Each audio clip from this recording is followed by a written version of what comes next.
It's time for our hit new show, Insight to Israel. I'm your host, Natasha Kirtchuk. And coming up, getting married has never been less stressful. An Israeli organization is on a mission to help couples in need tie the knot. Ever considered getting a tattoo as a souvenir? Well, thousands of people have been doing just that in Jerusalem at the oldest tattoo parlor in the world. And we hope you're ready to laugh because we have the scoop on what locals would do if they had the chance to be the Prime Minister of Israel.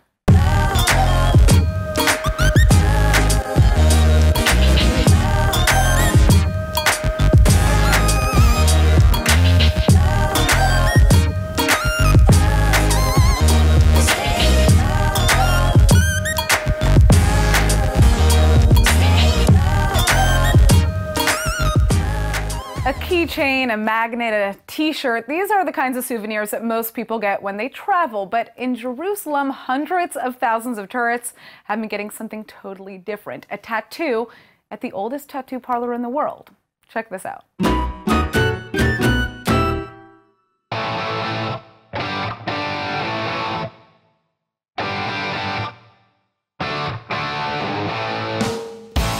This is the oldest tattoo parlor in the world. It's only around 700 years old.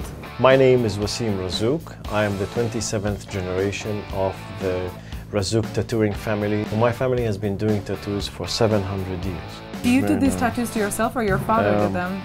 This my father did this one, but those I did myself. My great ancestors decided to come from Egypt to the Holy Land 500 years ago. For 500 years, the Razzouk family has been tattooing thousands upon thousands of people with this very block. The Razzouks are Coptic Christians. They began their business tattooing fellow Christians in Egypt with small crosses inside their wrists so that they could identify themselves in the Muslim-majority country. It serves as a pass to enter churches because Christians are being attacked. You have to prove your Christianity. What better and easier than just a small tattoo? When the Razzouks finally immigrated to the Holy Land, they discovered yet another way to continue their work. There was a tradition that had already existed. Pilgrims who got a tattoo on themselves to prove their pilgrimage. Today, it's not just Christian tourists that flood the Razzouk tattoo parlor. Visitors from every background come here to connect to their history. Those stamps have touched so many people. It's carrying the energy of the faith of those people. It's like a souvenir of Jerusalem for me. I've never been to Israel before, so it's really special. I'm so happy right now. Most of my clients are really first time tattoos for them. And when they read the story and when they see the designs, it just makes sense. How come in China? How did you see this? How did you see the... In Instagram. In Instagram. You follow us on Instagram? Yes. You like it? Yeah. Excellent. If you go to the Dead Sea, don't swim with this, okay? Put your arm up. And if you see other people with the arm up, do you know that they've been here before? I'm so excited for it. Now I'm thinking that maybe I want to do a tattoo. We shall see. So, who will be the next generation of the Razzouk tattoo artists? My 15-year-old son tattooed his first ever tattoo on me. He tattooed his grandfather as well. He loves tattooing and he wants to continue it. And he says that he wants to pass it on to his children as well. Here we go, we guarantee another 2 generations.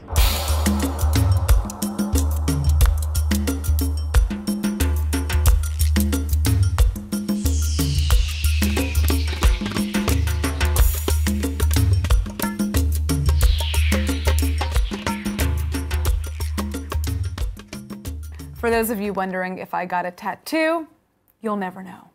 All right, it's winter in Israel, my friends, which means that now that the temperature has dipped down to a shocking 60 degrees Fahrenheit, Israelis are struggling to figure out how to stay warm. Now, on a more serious note, not everybody has the home or the clothing to stay warm, which is where our correspondent Elad Samocha comes into the picture. So Elad, thank you for joining us and tell us what is up. You saw something pretty strange happening in Tel Aviv. Yeah, I was walking down the street and I saw these coats hanging up and wrapped up really nicely, like somebody put them there specifically. And they had a nice note saying, hey, it's going to be a cold winter, so if you really need to warm up, please use this. So I imagine when you saw that, you were probably wondering, where is this from? You know, is it part of an initiative, or? So I looked into it, because usually when people put things outside, they're not nicely wrapped, and you know, they're just outside. So I looked into it, and I saw that there's a Facebook group called Warm Winter for All. And these two girls, 24-year-olds, they took an initiative, a social initiative. They just started like cleaning out their closets, and they realized they have so many extra coats, and they wanted to donate them. And so they called charity organizations, and they realized that most of the donations are getting stuck like in storage rooms, and nobody really enjoys them. Right. So they just decided to do the simple thing: take their coats outside, put them on hangers nicely, wrap them up in a nice nylon bag with a note. Whoever needs it, enjoy it. And so where have they been living these coats? Is this only in Tel Aviv, or is it around the country? So they started in Jerusalem, just in the center of the city. They didn't know it's going to be spread out like that, but it's all over the country now. I saw them in Tel Aviv.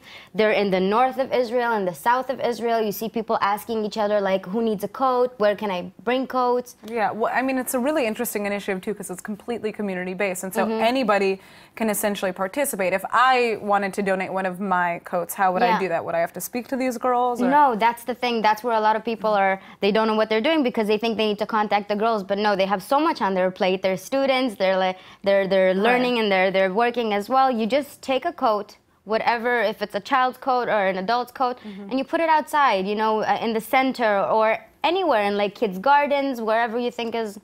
All right, so basically there's no need to contact them. You can just, you know, grab whatever you have left over in your closet and hang it out outside. That's so interesting that they you know, came up with the idea to do something like this, because there is a need.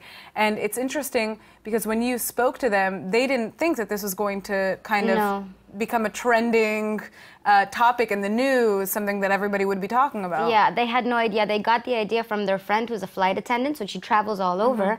And she saw this in London, in New York, where it really, really is freezing cold. Yeah. And they wanted to bring it here, but it really got contagious, and everybody is doing it now. All right, well, I know that I want to take part in this. Have you left the jacket outside yet? I will. I will now, yeah. I mean, honestly, everybody jokes about it not being that cold here, but this has been a pretty cold winter. And with the rain, it's not easy. So, all right, Elad, thank you so much for joining us, and we'll see you next week. All right.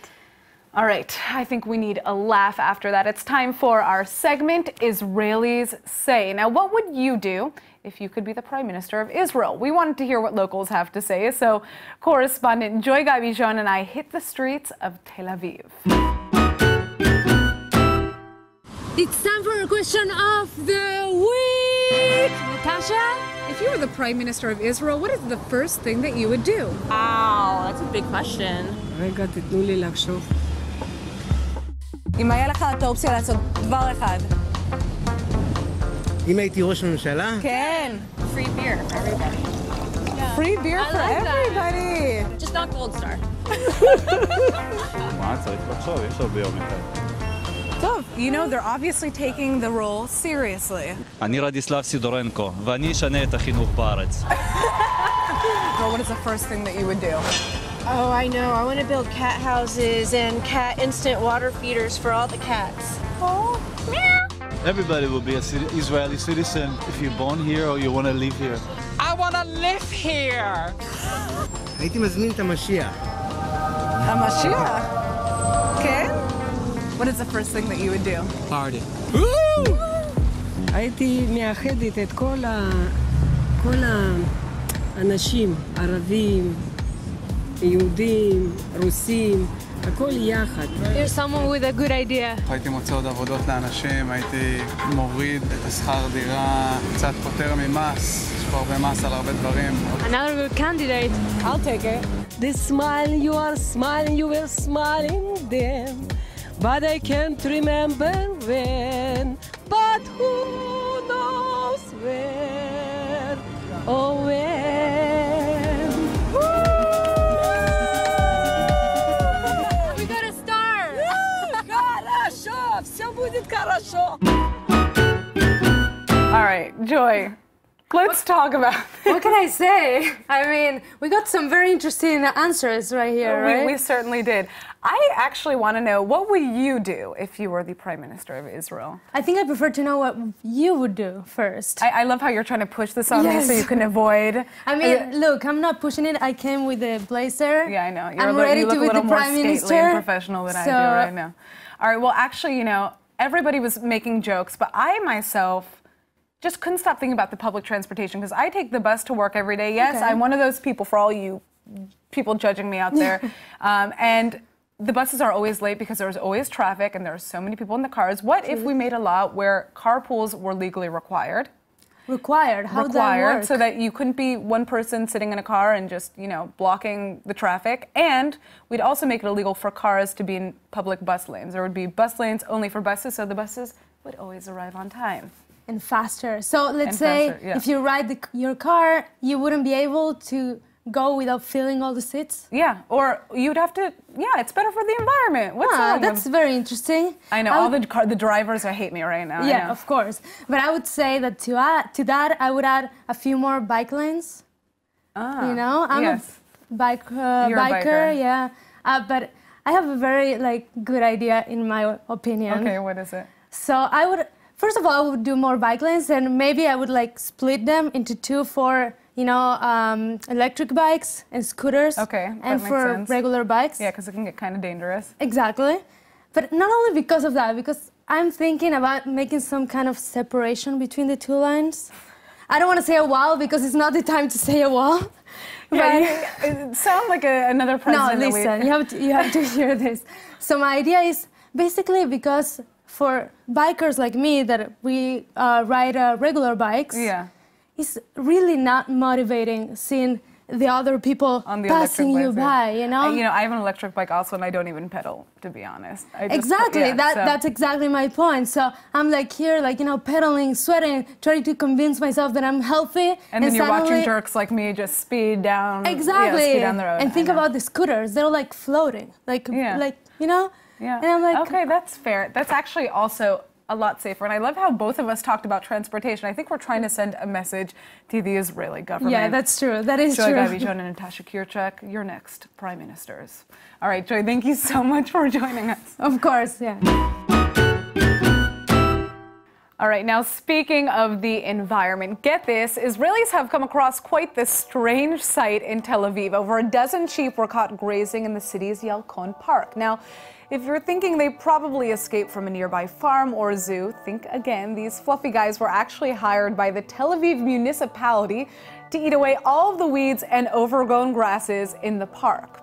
Now, the herd was obviously accompanied by some chaperones, 2 border collie dogs, and their shepherd, Asaf Gal. The sheep actually live in a petting zoo that's not too far away, but they make their way to Napoleon Hill in Tel Aviv once a week to make sure the park's most desirable plants aren't being taken over by the weeds. Now, their grazing is a big help to the Tel Aviv municipality because, it cuts down the need for maintenance and it reduces the risk of potential wildfires. Plus, as you might expect, visitors love seeing the farm animals hang out on the town. Locals are beginning to plant local trees, plants, and flowers in the park, which they hope will actually fight invasive species. And if you're concerned that the sheep might take a liking to the beautiful flowers that are popping up across the area, you don't have to worry. Luckily, the sheep don't find them that tasty. Weddings. We love them and we hate them. In Israel, a wedding is probably one of the best parties that you'll ever go to. But as the industry is becoming increasingly expensive, more and more locals are just beginning to wonder if they can really afford the whole affair at all. An Israeli organization called Mabruk is now stepping in to try and help struggling couples. Check this out. Mi nombre es Denise. Mi nombre es Diego. Nos comprometimos el 15 de noviembre.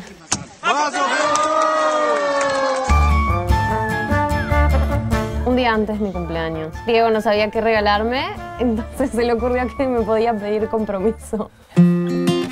Even though they've been engaged for just over a year, Denise and Diego haven't been able to get married yet. Yo hice alianza hace 7 años, Denise hizo alianza hace 3 años. No tenemos para pagar lo que cuesta un casamiento, ni para entrar en deudas. El dinero fue lo que más nos preocupó.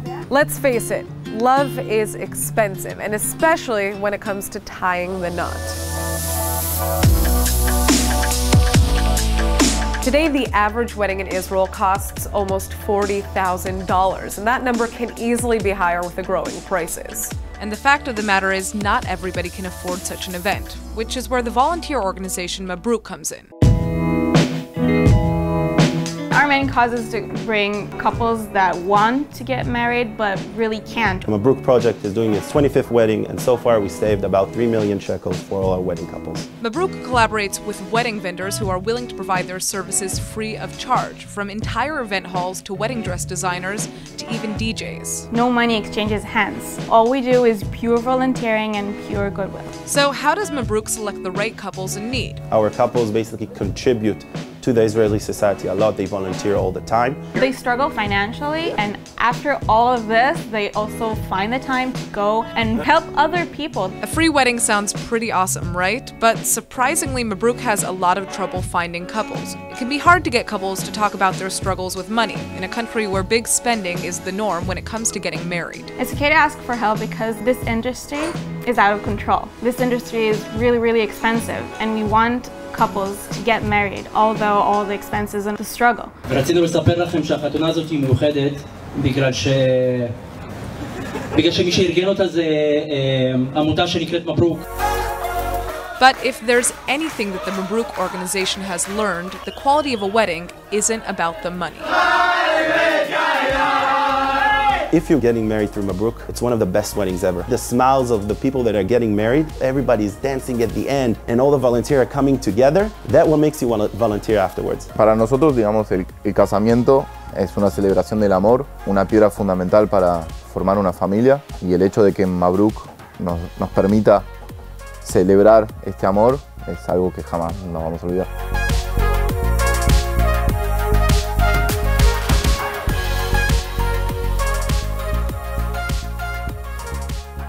All right, guys, hopefully down the line we're actually going to follow up with a segment on the wedding of the beautiful couple that you saw in this piece. But right now it's time for our segment, What's Trending with Naudi Lizarraga. Naudi, tell us what is going viral in Israel. Okay, so have you heard about the 10-year challenge? I have, but explain it a little bit to us. Okay, basically you have to upload a picture of you in 2009 and a picture of you in 2019 and start to spot the differences. Interesting. That's what it is. Okay, so it can be any picture that I have from 10 years ago. It can be, essentially 10 years ago. Okay, exactly. And Israeli celebrities and politicians everybody's really doing this. it. The internet blew up about it. It's crazy. Okay, so can you tell us about some of the examples that we've been seeing? I mean, Bar Rafaeli, obviously. Well, Bar Rafaeli, she did it, but here in Israel, Bibi took a different approach to it. Instead of putting a picture, he looks the same all the time, but he also took, like we can see here in the picture, takes that as a compliment. He took the opportunity to, to compare accomplishments from, for the government. But I mean, a lot of people also kind of took this as an opportunity to talk about some of the most pressing issues that we're facing today, from global warming. Climate change has been a hot topic in this one. So let's say here in Israel, we can talk about like the Jordan River. Let's say, which has been disappearing. Yeah, it's disappearing. Like it lost about 90% of its flow. It's a huge Christian tourist site, and also it's not just the Jordan River. Also, a lot of people have been speaking about the Dead Sea. Yeah, Dead Sea is another issue because the levels of the Dead Sea are going down, like from 1 meter to 1.5 meters per year. So scientists think that about 2050 is going to be almost all right. gone. So to look at a picture of 10 years ago to today, it's pretty shocking. I mean, you can just see from these images. Yeah. Now, going back to the issue of a conspiracy theory, which is something that I've been actually hearing in regards to this 10-year challenge. Some people are saying that this challenge is really just a way for Facebook to mine data and come up with better algorithms for let me tell you age something. detection. Everybody loves a good conspiracy theory. Yes, that's true. So I do. Okay, they think they actually making this challenge so people can gather information about facial recognition from 10 years ago to 10 years now. Yeah, but the thing is, if that is the truth, it really doesn't matter because people are so into this that nobody can really stop this trend from going viral. I mean, this started in the United States. Have you done it already? I haven't done it because I read about those conspiracy theories, and I'm scared about why you have that look on your face right now. Because why do you have that look on your face? I have a surprise for you. Don't put it up yet. No. This is Natasha and me 10 years ago in Argentina. So attractive, so beautiful. And this is also why I don't share these photos, because We've moved on to better times, don't you think, my friend? Well, look at us. Look at where we are now. Look at we're in the studio right now, guys. Look at this. All right, that was just the right amount of ridiculousness I needed this week. Moving on. Do you ever wish that you could record your dreams so that you could go back and relive them? Well, it sounds impossible, but think again. An Israeli neuroscientist has found a way to look inside your brain and retrieve your dreams. His name is Moran Self, and he studies how thoughts get into the brain and how the brain decodes that info. His work has essentially figured out how to go behind your brain's back by altering dreams and memories. If this is beginning to sound like some scary science fiction, get this. Surf's work is already being converted into commercial applications. He says that by injecting ideas into your dreams, sleep becomes a commodity. After all, we sleep for 1/3 of our lives. Now, Surf says we can look at what's going on in your brain, interact with your mind at certain stages of sleep, and change things in your brain that will make this 1/3 of your life something that we can use. Of course, this entire process can be used in good and bad ways. From a positive perspective, interfering with dreams could help us change behaviors or consider different thought processes. But if used in the wrong way, brands could find ways to convince our minds to buy certain products. I mean, imagine waking up with even more of a desire to eat chocolate. Now, Surf is just one of a handful of scientists who are conducting dream research, that's what they call it. And now they finally figured out how to help you remember your dream if you wake up having forgotten it. The question is, would you want your dreams to be manipulated? All right, now I just love this story. A young man with disabilities had the time of his life last week when the Jerusalem police helped him realize a dream that he thought would never happen. Tal is a resident of Aleh in Jerusalem. It's an organization that provides facilities for children with severe disabilities across Israel. And recently, Aleh launched the Dreams Come True project to help grant the wishes of the organization's residents, many of which are totally nonverbal. Now, Tal always wanted to be a police officer, and finally he was given the chance. Take a look.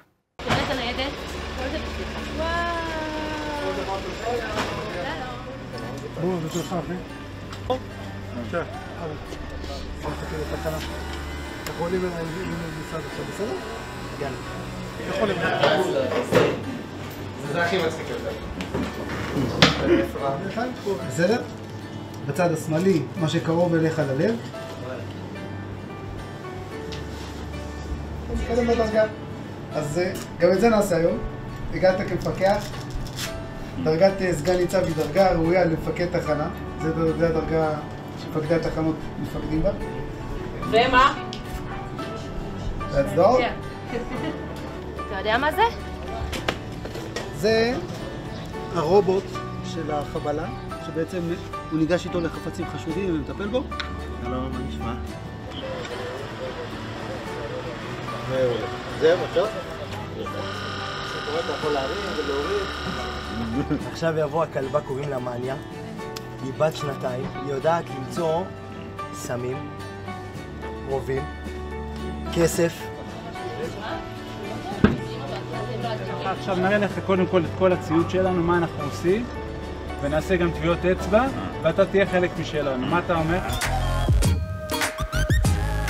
All right, my friends, that's it for today's episode of Insights to Israel. I'm your host, Natasha Kirtchuk, and keep on smiling.